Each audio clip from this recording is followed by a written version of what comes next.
যেহেতু তুমি আমাকে চাইলেই পাচ্ছ, তাই আমার অনুপস্থিতির মর্ম তুমি বুঝতে পারছো না।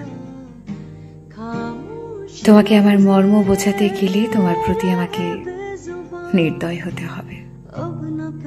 এর ফলাফল তুমি চিন্তিত হবে, ভেঙে পড়বে। আমি তা চাই না, তাই তোমাকে আমার মর্ম বোঝাতেও পারি না।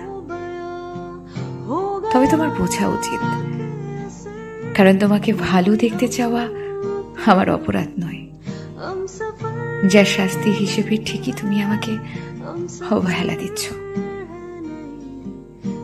তুমি আমাকে অবহেলা করতেই পারো, কিন্তু তার আগে তোমার প্রয়োজন নিজেকে শক্ত করা। কারণ আমি যদি তোমাকে অবহেলা করার সুযোগ না দিই, তুমি কখনোই আমাকে অবহেলা করতে পারবে না। তবে আমি অবহেলা ফিরিয়ে দিলে তুমি আশ্চর্য রকম ব্যথিত হবে।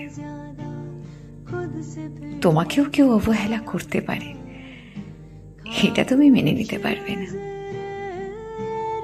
কারণ তুমি অভ্যস্ত নও।